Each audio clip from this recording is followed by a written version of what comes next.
যা গোটা পৃথিবী করে দেখাতে না পারে তা আল্লাহ করে দেখায়, কারণ তিনি হচ্ছেন আল্লাহ। এটাই আমরা মূল আলোচনার সারমর্ম, এটাই আমরা এতদিন যাবত বোঝাতে চাইছি। কারণ তিনি হচ্ছেন সৃষ্টিকর্তা, তিনি সৃষ্টি করেন আর আমরা হচ্ছে সৃষ্টি।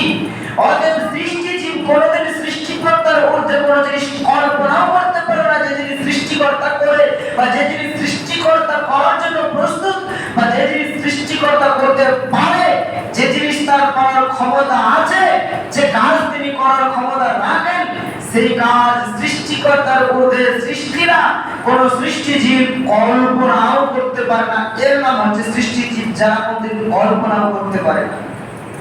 وَنُنَزِّلُ مِنَ الْقُرْآنِ مَا هُوَ شِفَاءٌ وَرَحْمَةٌ لِّلْمُؤْمِنِينَ وَلَا يَزِيدُ الظَّالِمِينَ إِلَّا خَسَارًا. الحمد لله نحمده ونستعينه ونستغفره ونؤمن به ونتوكل عليه ونعوذ بالله من شرور أنفسنا ومن سيئات أعمالنا. من يهده الله فلا مضل له ومن يضلله فلا هادي له. وأشهد أن لا إله إلا الله وأشهد أن محمدا عبده ورسوله. أما بعد فإن أصدق الحديث كتاب الله وأصدق الحديث حديث محمد صلى الله عليه وسلم. وشر الأمور محدثاتها وكل محدثة بدعة وكل بدعة ضلالة وكل ضلالة في النار. أما بعد فأعوذ بالله من الشيطان الرجيم. بسم الله الرحمن الرحيم. قاف والقرآن المجيد. بل عجبوا أن جاءهم منذر منهم فقال الكافرون هذا شيء عجيب. أإذا متنا وكنا ترابا ذلك رجع بعيد. قد علمنا ما تنقص الأرض منهم وعندنا كتاب حفيظ. بل كذبوا بالحق لما جاءهم فهم في أمر مريج. أفلم ينظروا إلى السماء فوقهم كيف بنيناها وزيناها وما لها من فروج. والأرض مددناها وألقينا فيها رواسي وأنبتنا فيها من كل زوج بهيج. تبصرة وذكرى لكل عبد منيب. ونزلنا من السماء ماء مباركا فأنبتنا به جنات وحب الحصيد والنخل باسقات لا طلع نضيد رزقا للعباد. وأحيينا به بلدة ميتا كذلك الخروج. كذبت قبلهم قوم نوح وأصحاب الرس وثمود وعاد وفرعون يقال لوط وأصحاب الأيقات وقوم تبع كل كذب الرسول فحق وعيد. أفاعين بالخلق الأول بل هم في لبس من خلق جديد.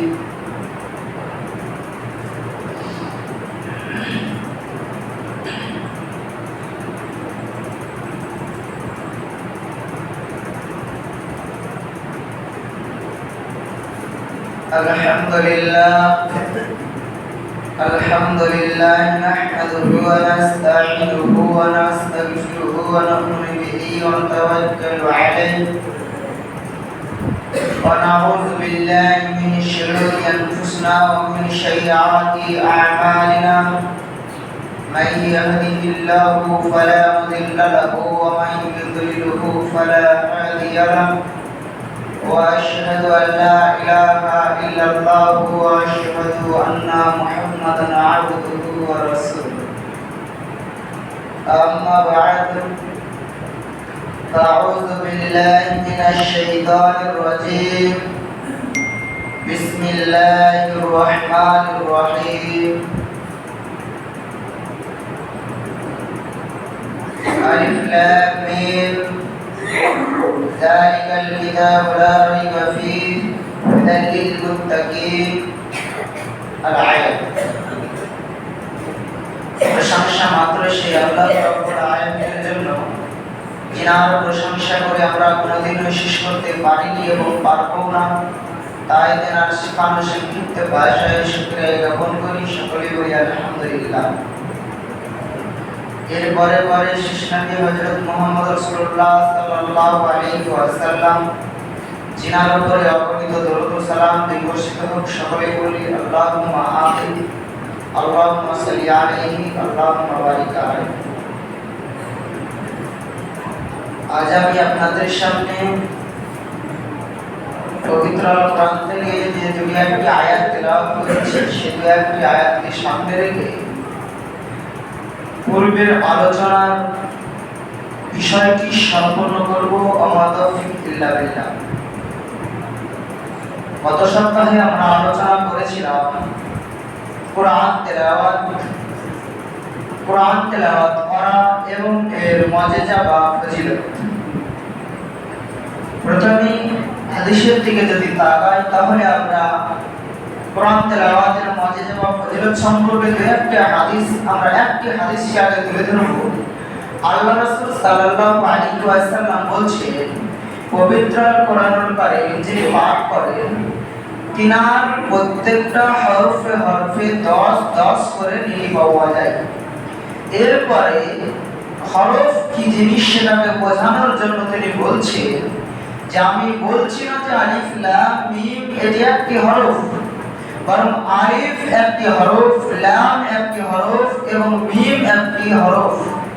অতএব আলিফ লাম মিম এখানে একসঙ্গে 3টি হরফ ঢুকে রয়েছে, আর প্রতিটি হরফের বিনিময়ে যখন আল্লাহ রাসূল বলছেন যে 10 করে নেকি দেওয়া হয়, তাহলে আলিফ মানে একটি হরফ 10 নেকি, লাম মানে একটি হরফ 10 নেকি, মিম মানে একটি হরফ 10 নেকি। অতএব আমাদের আমলগুলোকে 10 করে এগিয়ে নিয়ে যাওয়া হয়, বিশেষ করে কোরআন তেলাওয়াতের মাধ্যমে। গত সপ্তাহে আমরা একটি হাদিস শুনেছিলাম, হাদিসটি আমরা পুনরায় আরেকবার আমরা স্মরণ করব। আল্লাহ রাসূল সাল্লাল্লাহু আলাইহি ওয়াসাল্লাম বলছেন, যদি কোনো ব্যক্তি কোরআন তেলাওয়াত করে তাহলে তার জন্য রয়েছে একটা প্রচুর পরিমাণে নেকি বা সওয়াব, ভালো কথা। কিন্তু যে ব্যক্তি সুন্দরভাবে কোরআন তেলাওয়াত করতে পারে না, বেঁধে যায়, আটকে যায়, উচ্চারণ সঠিক হয় না, মুখ দিয়ে সঠিক বেরোয় না, ভুলভাল হয়ে যায়, ওই ব্যক্তির জন্য রয়েছে ডাবল সওয়াব। আমরা উদাহরণ দিয়ে বুঝিয়েছিলাম। আজকে আমরা সংক্ষেপে পূর্বের আলোচনাটি একটি স্মরণে আনার জন্য আজকে বলছি যে আল্লাহ রাসূল বলছেন, কেউ যদি সুন্দরভাবে তাজবীদ সহকারে কোরআন তেলাওয়াত করে তাহলে তার জন্য একটা প্রচুর পরিমাণে নেকি বা সওয়াব রয়েছে। কিন্তু কেউ যদি না পারে, ভুল হয়, উচ্চারণগত ভুল হয়, তাজবীদগত ভুল হয়, মুখ দিয়ে না বের হয়, তার জন্য কষ্টকর হয়, তাহলে ওই ব্যক্তির জন্য ডবল নেকি রয়েছে। মানে আলিফ লাম মিম, আমি যদি একজন আলেম সুন্দর করে পড়ার বিনিময়ে যদি ওই হাদিস অনুযায়ী 30 নেকি পাই, আপনার বেরোচ্ছে না মুখ দিয়ে, আপনি উল্টো পাল্টা পড়ার পরে আপনি 30 এর বিনিময়ে 60 নেকি পাবেন।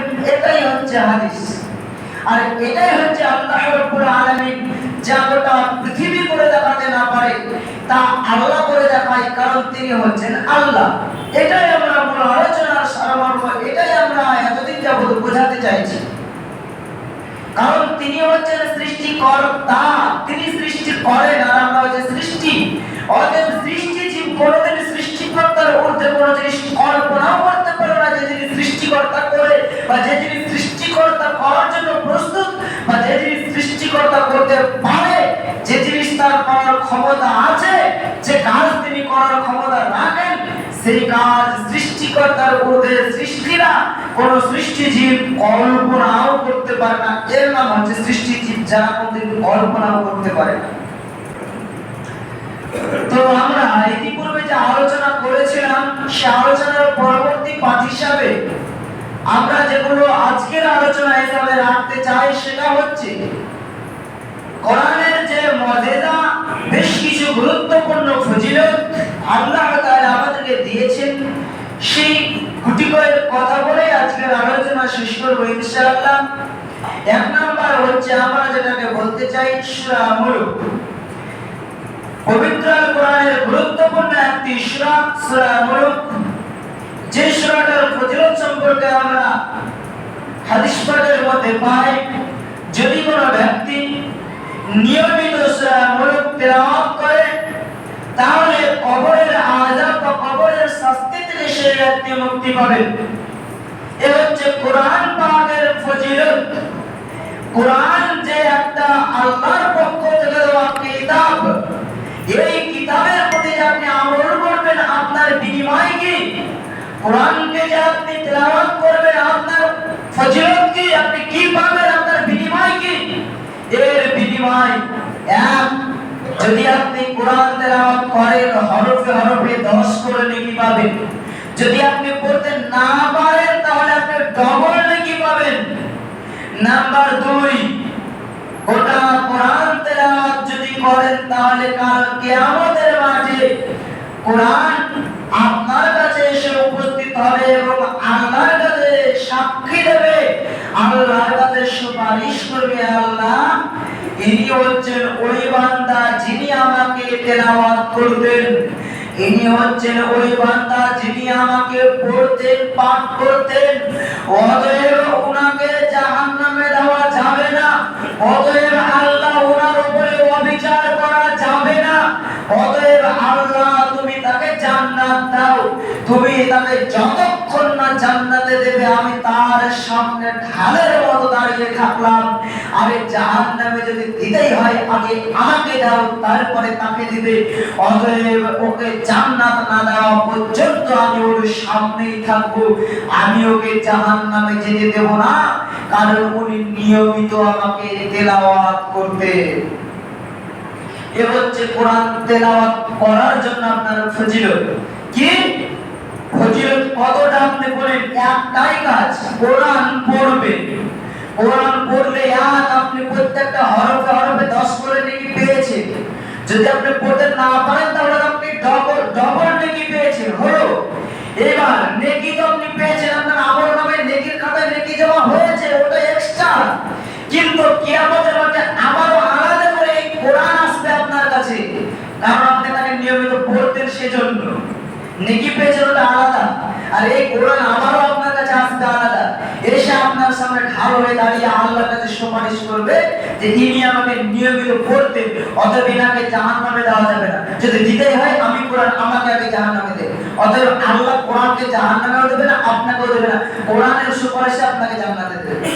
এই যে কোরআন বলছে আগে আমাকে দেন, তার মানে এমনটা নয় যে আল্লাহ কোরআনকে জাহান্নামে দেবে আপনাকেও দেবে, এমনটা নয়। আল্লাহ কোরআনকে জাহান্নামে দেবে না। কোরআন এসে সামনে দাঁড়িয়েছে মানে আল্লাহ কোরআনকেও জান্নাতে দেবে, আপনাকেও দেবে। এমনটা নয় যে আল্লাহ দুজনকেই জাহান্নামে দেবে, এমনটা নয়, দুজনকেই আল্লাহ জান্নাতে দেবে।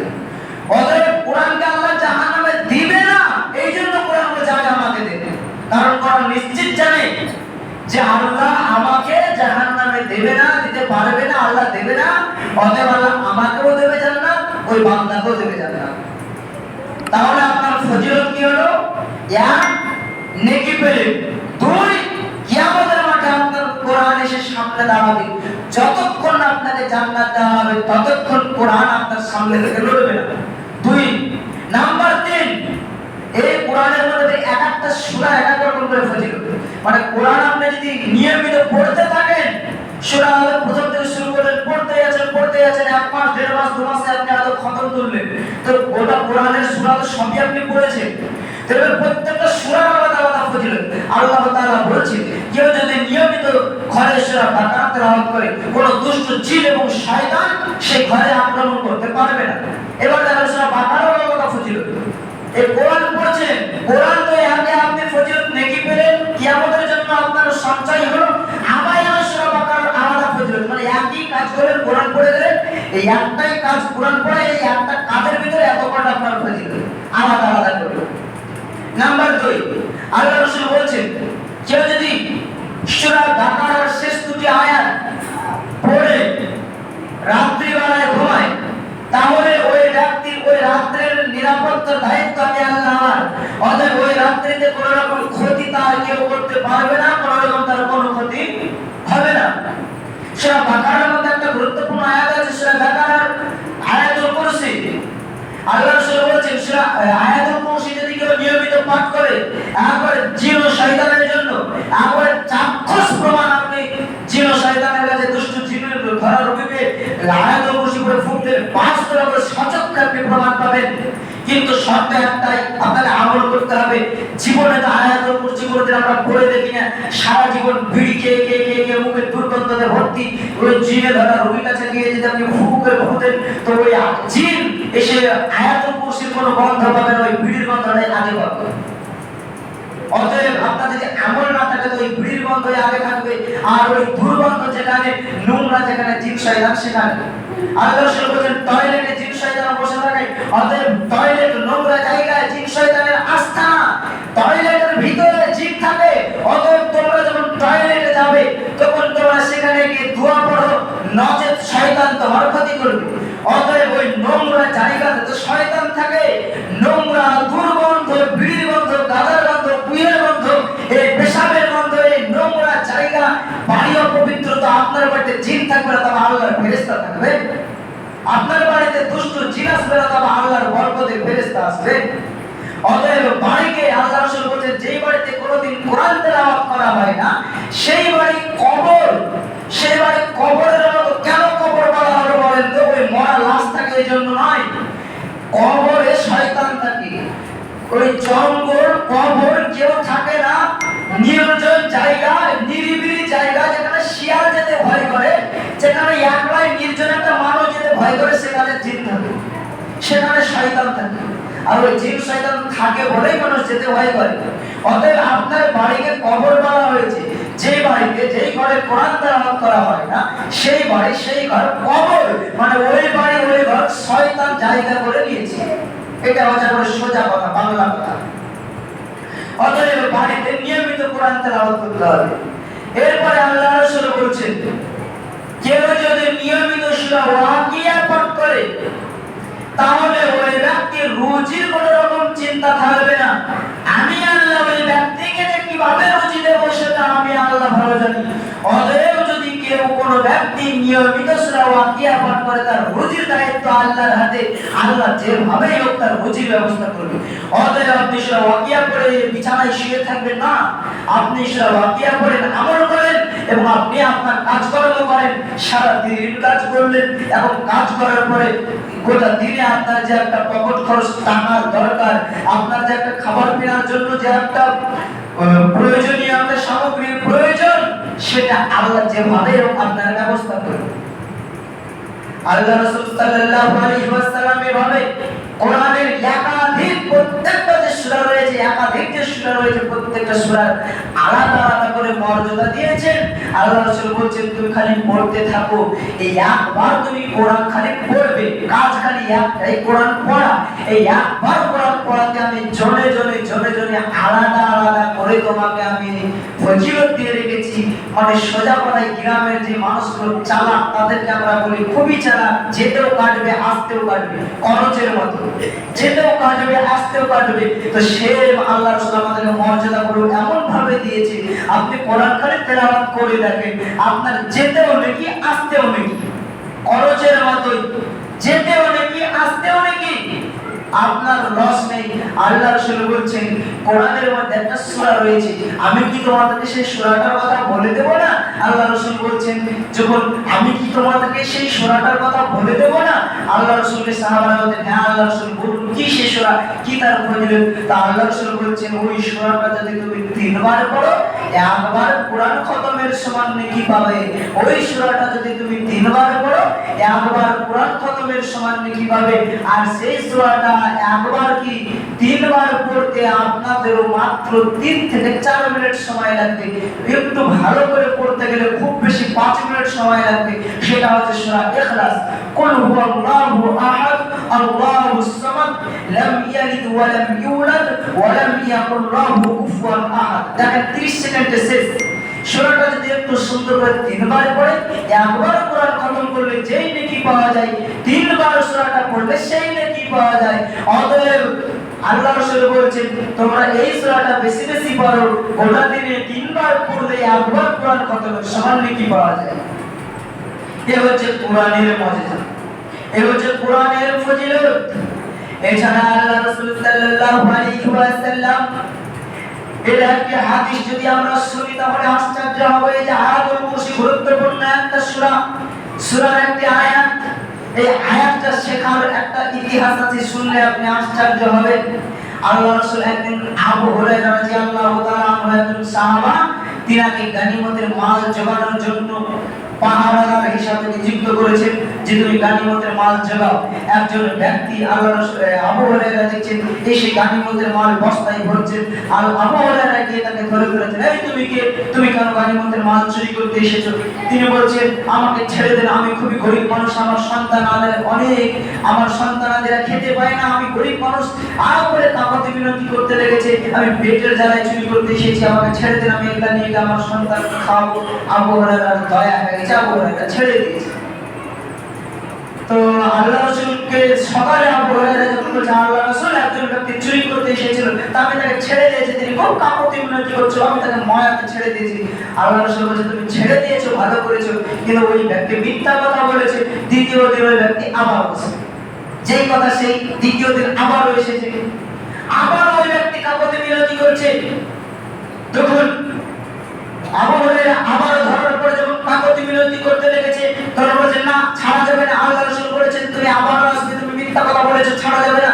তখন উনি যখন খুব কাকতি বিনতি করতে লেগেছে, আবু হুরায়রা নরম দিলের মানুষ ছিলেন, আবারও ছেড়ে দিয়েছে, আচ্ছা ঠিক আছে তোকে কিভাবে আমাকে ছেড়ে দিলাম। আল্লাহ রাসূলকে দ্বিতীয় দিন খবর দেওয়া হলো, আল্লাহ রাসূল বলছেন তুমি মিথ্যা বলেছো, তুমি দেখো তৃতীয় দিন আবারও আসবে। সেম যেই কথা সেই আবারও তৃতীয় দিন এসে হাজির। এবার আবু হুরায়রা বলছে আর তুমি ছাড়া হবে না। আল্লাহ রাসূল বলছেন তুমি মিথ্যা কথা বলছো, অতএব তোমাকে আজকে আর ছাড়া হবে না, তোমার আর কোনো রেহাই নেই, তোমাকে আজকে এই আমি মসজিদে নববীর যে পিলার আছে সেই পিলারের সঙ্গে বেঁধে রাখবো। তাহলে সে পিলারের সঙ্গে বেঁধে ফেলা হয়েছে। সে যখন দেখছে ব্যাপার খারাপ, তখন বলছে আবু হুরায়রা আমি তোমাকে একটা জিনিস শিখিয়ে দিতে চাই, তুমি সেই জিনিসটা যদি শিখে রাখো তাহলে তুমি শুনে রাখো রাত্রিতে কোনো জিনিস তোমার ক্ষতি করতে পারবে না। তুমি এই আয়াতটি, এই দোয়াটি যদি পড়ে আমল করো তাহলে তোমাকে কেউ এই জিনিস চুরি করতে আসতেই পারবে না। অতএব তোমাকে আমি শিখিয়ে দিচ্ছি, এর বিনিময়ে তোমাকে ছাড়ো। তা আবু হুরায়রা নরম দিলের মানুষ, মায়া হয়েছে, বলেছে ঠিক আছে তুমি শিখিয়ে দাও। আয়াতুল কুরসি তাকে শিখিয়ে দিয়েছে, তাকে বিনিময়ে ছেড়ে দিয়েছে, পালিয়ে গেছে। পরবর্তীতে আল্লাহ রাসূলকে বলছেন আল্লাহ রাসূল আমাকে ওই চোরটা এই জিনিস শিখিয়ে গেছে। আল্লাহ রাসূল বললেন হ্যাঁ উনি যেটা শিখিয়ে গেছেন সেটা হচ্ছে আয়াতুল কুরসি, আর এটা হচ্ছে সত্য। আর ওই যেই ব্যক্তি এসেছিল উনি মানুষ নয়, উনি হচ্ছেন শয়তান। উনি এককালীন ছিল ফেরেশতাদের সর্দার, উনি ছিলেন আযাজিল ওনার নাম। উনি খুব পরহেজগার, আল্লাহওয়ালা একজন ভালো ব্যক্তি ছিল। উনি যেটা শিখিয়ে দিয়েছেন এটা সত্য। অতএব এটার উপরে আমল করলে কোনো দুষ্ট জিন, কোনো শয়তান তোমার এই চুরির ধারে কাছেও আসতে পারবে না। অতএব কেউ যদি আপনি আমল করেন, আজকের পর থেকে আপনি যদি আমল করেন ইনশাআল্লাহ, আল্লাহর উপর ভরসা করে এটা জিনিস আমরা বলতে পারি, যদি আপনার আমল সঠিক থাকে, আপনার মাঠে ঘাটে কোনো জায়গায় আপনি কোনো জিনিস যদি নিরাপদে রেখে আসতে চান, তাহলে আপনি আয়াতুল কুরসি পড়ে ফুঁক দিয়ে রেখে আসেন, আপনার ওই জিনিস কোনো কেউ চুরি করতে পারবে না। আপনার ওই জিনিসকে নিরাপত্তা দেওয়ার দায়িত্ব হচ্ছে আল্লাহর। আপনার ওই জিনিসকে আল্লাহর পক্ষ থেকে ফেরেশতারা দায়িত্ব নিয়ে সেই জায়গাকে নিরাপত্তা দেবে। ওই জায়গায় কেউ ক্ষতি করতে পারবে না, আপনার ওই ফসল পানি, আপনার ওই জিনিসপাতি কেউ নষ্ট করতে পারবে না, আপনার ওই জিনিস কেউ চুরি করতে পারবে না ইনশাআল্লাহ। অতএব আপনাকে আমল থাকতে হবে, আপনার আমল ঠিকঠাক থাকতে হবে। যদি থাকে তাহলে আপনার সেই আমলের বিনিময়ে আপনার ওই জিনিসটার নিরাপত্তা আল্লাহ দেবে। আর তারপরেও যদি আপনার নিরাপত্তা না হয়, কোনো কিছু আপনার ক্ষতি হয়, তাহলে আপনাকে জানতে হবে এটা আমার নসিব, এটা আমার তাকদীর, এটা আমার তাকদীর আল্লাহ রেখেছেন। অতএব এটা আমার আল্লাহ আমার জন্য রেখেছেন, মানে এটার মাধ্যমে আমার ভালাই আছে। মানে মনে করেন একটা উদাহরণ, আপনার বাগানে আম গাছে আমে মুকুল এসেছে, প্রচুর পরিমাণে আম হয়েছে। এখন আপনার সব আম যদি থেকে যায়, একটা গাছে মনে করেন 10 কুইন্টাল আম হবে। এখন 10 কুইন্টাল আম যদি থেকে যায়, তাহলে তো গোটা গাছটাই ভেঙে পড়ে যাবে। তাহলে একটা মনে করেন ঝড় দিয়ে গুটি করে আম ছড়িয়ে ফেলে দিল, তো এই যে আমগুলো ঝরে গেল, এটা আপনার জন্য ক্ষতি না লাভ? আপনি হয়তো দেখছেন আমার তো 10 কুইন্টাল থেকে কমে গিয়ে 8 কুইন্টাল হলো, 2 কুইন্টাল লস। কিন্তু না, লস না। যদি 10 কুইন্টাল থেকে যেত তো গাছটাই মরা হয়ে যেত, গাছটাই চুলবে যেত। অর্থাৎ ওই যে 8 কুইন্টাল পেলেন, 8 কুইন্টাল হয়তো পেতেন না। অতএব আল্লাহ তাআলা ওই ছোট্ট একটা ঝড়ের মাধ্যমে আপনার উপকার করে যে ক্ষতি করেনি। হয়তো এরকম আপনার কোনো কিছু ক্ষতি হয়ে গেল, দেখা যায় ওই জিনিসটা আপনি পেয়ে গেলে আপনার একটা বড় ধরনের ক্ষতি হতো, সেই ক্ষতি থেকে আল্লাহ আপনাকে বাঁচিয়েছে। আপনার কোনো জিনিস ধরনের হারিয়ে গেছে, হয়তো জিনিসটা থেকে গেলে আপনি বড় বড় ক্ষতিতে পড়তেন, আল্লাহ নিয়ে নেওয়ার মাধ্যমে সেই ক্ষতি থেকে বাঁচিয়েছে। যেমন একটি বাস্তব উদাহরণ আপনাকে দিই। করমণ্ডল এক্সপ্রেস ট্রেন দুর্ঘটনা হয়েছিল, যারা টিকিট পেয়েছিল না তারা খুব আফসোস করেছিল যে টিকিটটা পেলাম না, ঈদের মকামে বা কোনো একটা সুন্দর মকামে আমি বাড়ি আসতে পেলাম না। কেউ গুরুত্বপূর্ণ একটা কাজে আসছিল, টিকিট পানি, তার গুরুত্বপূর্ণ একটা কাজ ছুটে গেছে। কেউ ঈদের জন্য হয়তো আনন্দতে বাড়ি আসছিল, সে আসতে পারলো না, আফসোস করছিল যে আমার ঈদটা এবার আর বাড়িতে হলো না, কারণ টিকিট পেলাম না। পরবর্তীতে যেই শুনেছে যে ট্রেনটি দুর্ঘটনায় পড়েছে, তখন বলছে আল্লাহ বেঁচেছি।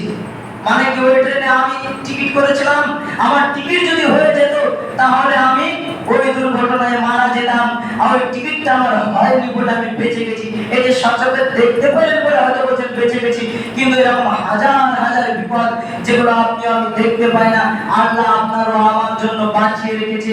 হয়তো কোনোদিন টিকিট হলো না, হয়তো কোনো জিনিস হারিয়ে গেল, হয়তো কোনো ছোটখাটো ক্ষতি হয়ে গেল, হয়তো কোনো বিপদ চলে আসলো, সেই বিপদগুলো হয়তো আপনি আফসোস করছেন, কিন্তু ওই বিপদটা থেকে আপনি বেঁচে গেলেন। অন্য কোনো বিপদ থেকে যদি আপনি জানতে পারেন, তখনই বলবেন আল্লাহ বেঁচেছি। অতএব পৃথিবীতে কোনো কিছু যদি ক্ষতি হয়ে থাকে বাস্তবে, তাহলে জানতে হবে আল্লাহ যেটা করে সেটা ভালোর জন্যই করে। অতএব এটা আমার হয়েছে, এই জিনিসটা হারিয়েছে, এই গরুটা মরেছে, এই টাকাটা হারিয়েছে, এই ক্ষতিটা হয়েছে, মানে আল্লাহ আমাকে বড় কোনো ক্ষতি থেকে বাঁচিয়েছে। যদি আমার এটা না হতো, এটার বিনিময়ে হয়তো আমি কোনো বড় ধরনের বিপদে পড়েছিলাম। এই কথাটা আপনাকে বিশ্বাস করতে হবে, তবেই আপনি অন্তরে শান্তি পাবেন এবং আল্লাহর প্রতি একজন ইমানদার বান্দা হিসেবে পরিচয় দিতে পারবেন এবং ইহকাল ও পরকালে সাফল্যমণ্ডিত অর্জন করবেন। পরিশেষে আমরা আল্লাহ তাআলার কাছে দোয়া করি, হে আল্লাহ, তুমি আমাদেরকে কোরআনের যে মজেজা, কোরআনের যে বিশ্বাস, সেই কোরআনের উপরে বিশ্বাস রেখে কোরআন তেলাওয়াত এবং কোরআনের যে ফজিলত, সেই ফজিলতের অন্তর্ভুক্ত করো, সেই কোরআনের ফজিলতের অন্তর্ভুক্ত হওয়ার তৌফিক দান করো। আমিন। আল্লাহুম্মা সাল্লি আলা মুহাম্মাদ ওয়া আলা আলি মুহাম্মাদ কামা সাল্লাইতা আলা ইব্রাহিম ওয়া আলা আলি ইব্রাহিম ইন্নাকা হামিদুম মাজিদ। আল্লাহুম্মা বারিক আলা মুহাম্মাদ ওয়া আলা আলি মুহাম্মাদ কামা বারাকতা আলা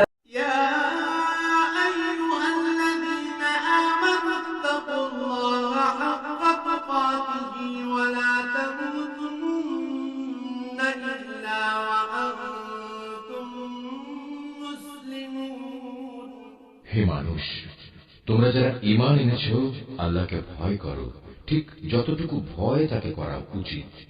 আল্লাহর কাছে সম্পূর্ণ আত্মসমর্পণকারী না হয়ে তোমরা কখনো মৃত্যুবরণ করো না।